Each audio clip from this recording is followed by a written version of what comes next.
Good evening and welcome to ACCA P5, Section 7. Today we spend much of our time talking about the second bit of performance evaluation.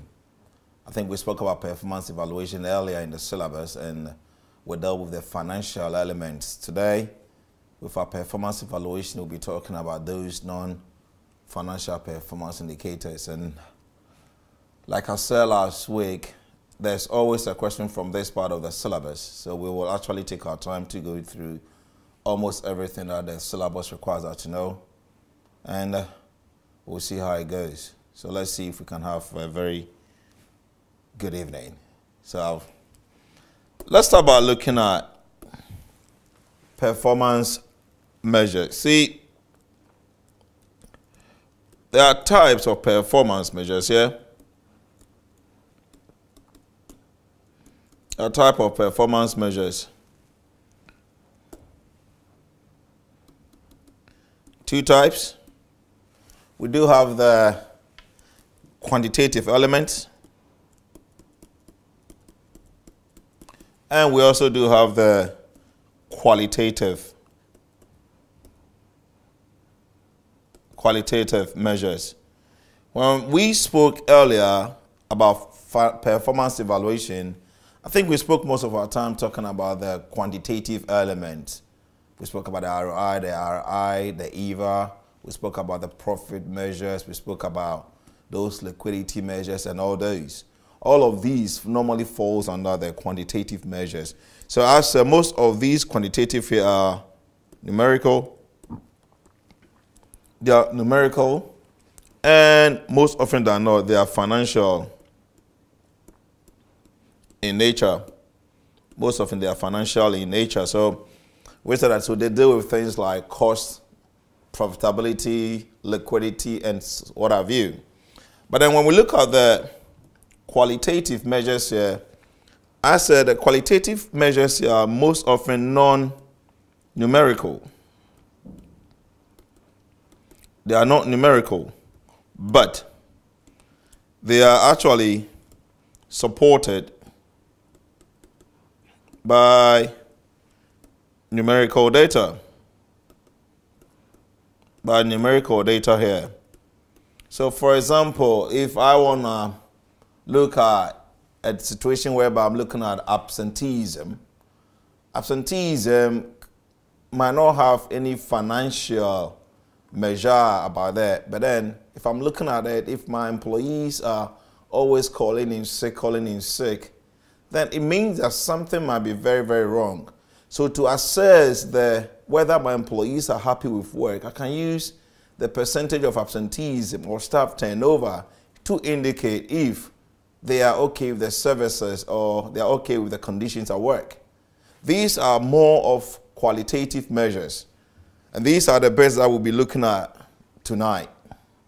Now, we say that if we look at the financial, or we look at the quantitative measures here like we just saw, let's look at the problems that we actually face when we are using these financial elements to assess performance. I believe we made mention of the fact that most of them do use what? Past data. They use past data. We say that because they are using past data, they most often lack that predictive values.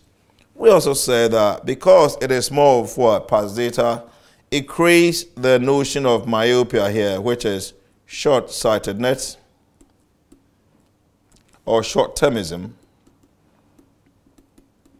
It creates short-termism here. For example, if a manager goes like, look, all I want to do is try to reduce costs. Because class, if we are reducing costs, we are actually increasing our profitability. If a business is thinking about reducing costs, so what a manager can possibly do over here, a manager can say that, why don't I cut down on training costs? See, if you are able to cut down on training costs now, the business might have a lower cost and therefore profit to go up. But it'll have an impact on the long-term quality of the business.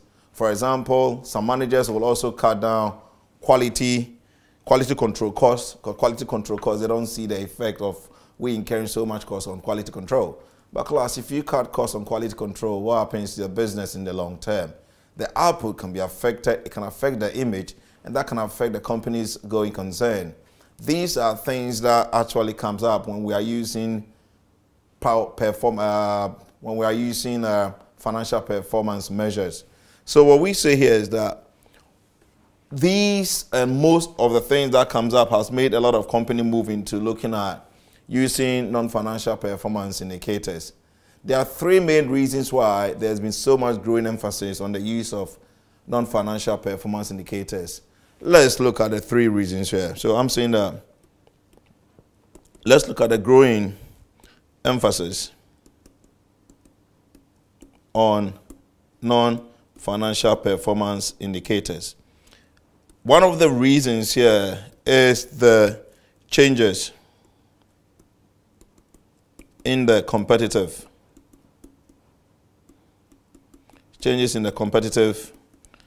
environment.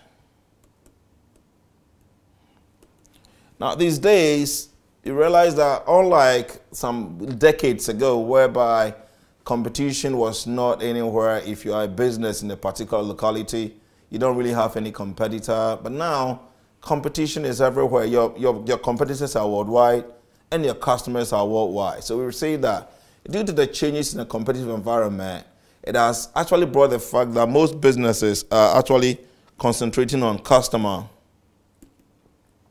satisfaction. Say we are thinking about customer satisfaction. In class, you can only assess your customers being happy by looking at the quality of your output. By looking at the quality of your output, by looking at what? Looking at fast response to customer needs. Fast response to customer needs. You can also think about reliability here. Now we say that these things here can actually be measured when we are using non-financial performance indicators to assess if we are achieving this customer satisfaction.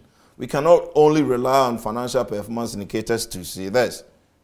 Another reason for the changes or for the growing emphasis on non-financial performance indicators, we say that it is due to the changes in cost structures. See, these days, most companies actually incur a lot of costs, and what we are seeing here is that we are using what? New technologies here, and these new technologies, we are using new technologies here. These new technologies actually require higher capital expenditure. So we require high capital expenditure to actually get these technologies here. And then we also say that the product that we're actually producing we have what? A high sunk cost these days. See, the cost we incur even before we go into production has actually increased a lot. Most often than not, most of the products that most companies also produce these days do also have very short life cycle. See, what I'm trying to say here is that if these three costs are actually there, then what a business needs to do here is that a business does not have to wait until the product has been produced before they try to manage costs. Because if all of these costs are that high, you've incurred high costs in buying the new technology, you've actually incurred a huge sunk cost, and you also do have, for the product that you're about to produce, do have a very short life cycle. Then what we are saying here is that performance should be assessed before and during production. See, when I'm looking at financial performance indicators, I can assess performance after I have done all of these. But what we are saying here is that because these costs are very high, decisions need to be made before and during production to try efficient means of reducing the production cost.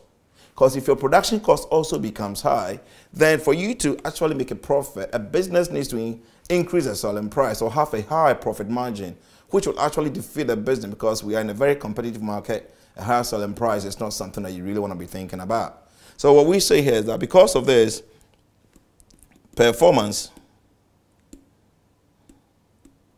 should therefore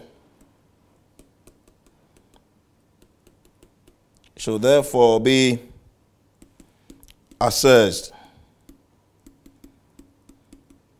before and during production.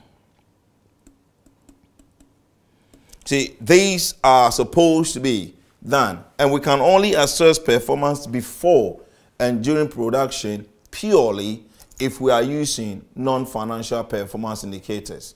We are looking at the waste levels, we are looking at whether there's any of these coming in there, and all of these can be assessed during and before production. How well equipped are our skills, our employees? Do they have the required skills? Are they well trained?